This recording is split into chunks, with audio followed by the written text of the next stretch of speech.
The Beatles. 4 lads from Liverpool that shook the world. But who was the naughtiest Beatle?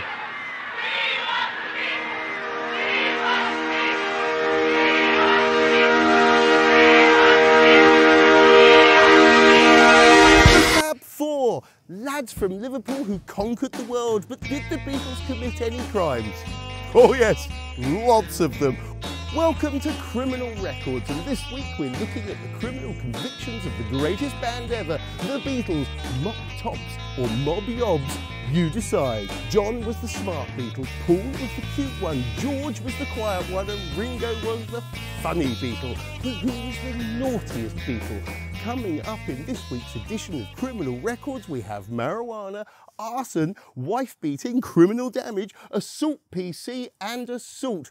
But it's mostly marijuana. In fact, it's nearly all marijuana.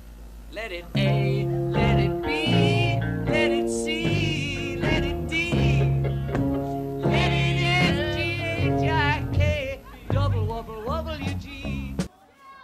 According to his school report in 1955 at Quarry Bank High School, John Lennon had 29 detentions for crimes ranging from impertinence to not wearing a school cap, silly conduct, groaning, foolish remarks, being a nuisance, being late, being very late, shoving, fighting, sabotage and showing no interest whatsoever. Then, in 1968, he got into real trouble. I now declare this bridge open. It's the 18th of October 1968. John and his heavily pregnant wife Yoko Ono are at a flat owned by Ringo Starr. Number 34 Montague Square. Norman Pilcher arrested John Lennon and Yoko Ono right here. The Beatles have just finished recording the White Album. The last day of mixing on that seminal piece of vinyl will go ahead today without him. There's a knock at the door. The drug squad are demanding entry. It's not a surprise. 3 weeks earlier, Lennon had been tipped off that the police were coming to raid the flat.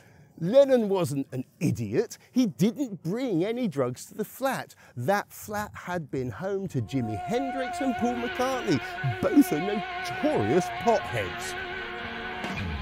So Lennon got Pete Shotton, the former washboard player in the Quarrymen, to search the flat top to bottom. Lennon was really impressed with the job he did. He thought Shotton had done a great job cleaning the flat. Shotton even took the vacuum cleaner bag away. Lennon was in the flat as he was at that time in the process of divorcing Cynthia, his first wife.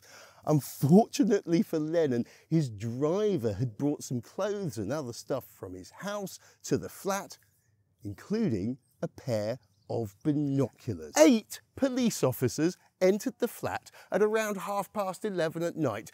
2 plainclothes detective sergeants, 2 detective constables, a policewoman, 2 sniffer dog handlers and 2 dogs, Yogi and Boo Boo. Morning, Yogi. How are you feeling? Morning, Boo-Boo. Great, just great. Went to bed early, took a swim, climbed it.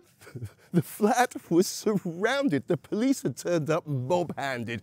Officers at the front and at the back and even on the roof. The squad was led by notorious drug zealot, Detective Sergeant Norman Pilcher. It's not the last time we're going to hear that name. He was the bent cop of rock who was not above planting drugs. But on this occasion, he didn't need to. Those sniffer dogs, Yogi and Boo Boo, took great interest in that pile of clothes brought over by the driver. The police found 191.8 grams of hash in a binocular case in the living room. And the press were there to photograph it all, tipped off, no doubt, by bent copper Detective Sergeant Norman Pilcher. John and Yoko appeared at Marylebone Magistrates Court. Lennon pleaded guilty and, like a gentleman, took the fall. Yoko pleaded not guilty and all charges against her were dropped.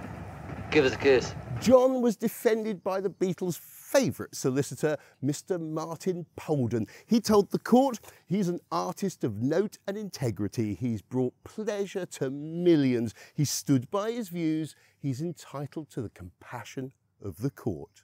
The magistrate decided to fine him as a man of considerable substance. Lennon was given a fine of £150 with 20 guineas costs. That's about £2.5 grand these days. It's still an offence today, but attitudes to drugs have changed, and frankly, I rarely see any convictions these days. That conviction, though, was going to cause trouble for Lennon for the rest of his life.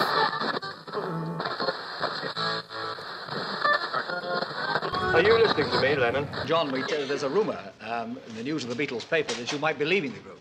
Rubbish. The Beatles split up in 1970. John and Yoko moved to New York in August of 1971 and got to work, not only recording new music, but they embraced politics. Number 9. Number 9. Number 9. In December, they had a huge hit with Happy Christmas, War is Over. They rented billboard space in major cities around the world. The poster declared, War is over. If you want it. Happy Christmas, John and Yoko. Happy Christmas, Julian.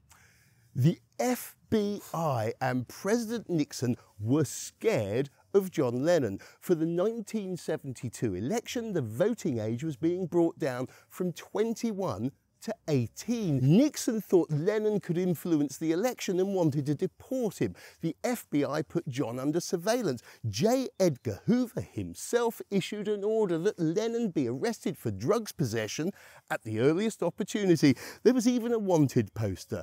Lennon really wanted to stay in the US. Yoko at that time was involved in a custody dispute with her first husband, so John played ball. Nixon won the 1972 election with an overwhelming landslide. Even so, on March the 23rd, 1973, Lennon was issued with an order to leave the country from the US immigration authorities. He was given 60 days to leave the country or else. The reason given was that marijuana conviction back in London. In 1975, Judge Kaufman refused to deport John Lennon, saying the courts will not condone selective deportation based upon secret political grounds. John Lennon's 4-year battle to remain in our country is testimony to his faith in this American dream. He was issued with a green card. In 1976, he died in New York, one of the very many victims of the Second Amendment. This individual, Mr. Chapman, came up behind him and called to him, Mr. Lennon, as he arrived at that doorway. And then in a combat stance, he emptied the Charter Arms .38 caliber gun that he had with him and shot John Lennon. Witnesses told police Lennon was shot near the door to his apartment building as he and Yoko Ono returned from a recording studio. I saw John and Yoko get out of the limousine. They walked into the gate, and then I heard four or five shots. They were ass shattering. I heard Yoko, and I heard a woman screaming. It was Yoko. She was screaming, "Help me!" This evening, John Lennon arrived at the emergency room at the Roosevelt Hospital. He was dead at the time of his arrival. Lennon was shot and killed at about 11 o'clock last night outside his apartment building. The man accused of shooting Lennon dropped his gun afterward and waited for police to arrive. A detective who questioned him at a nearby police station said he is Mark Chapman, a 25-year-old Hawaiian who has been in New York 1 week. At the hospital where Lennon was taken, young people prayed. He's not dead. John Lennon can't be dead. Mark Chapman, charged with the murder of John Lennon, will be arraigned later this morning. After the break, Paul McCartney gets busted for arson and marijuana. Don't go flicking. Picture yourself on a boat on a river, tangerine dreams, marmalade skies. Nobody knows. The girl with kaleidoscope eyes.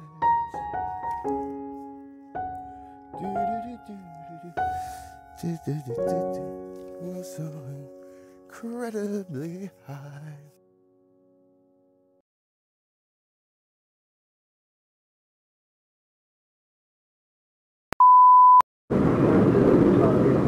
Goodbye and thank you.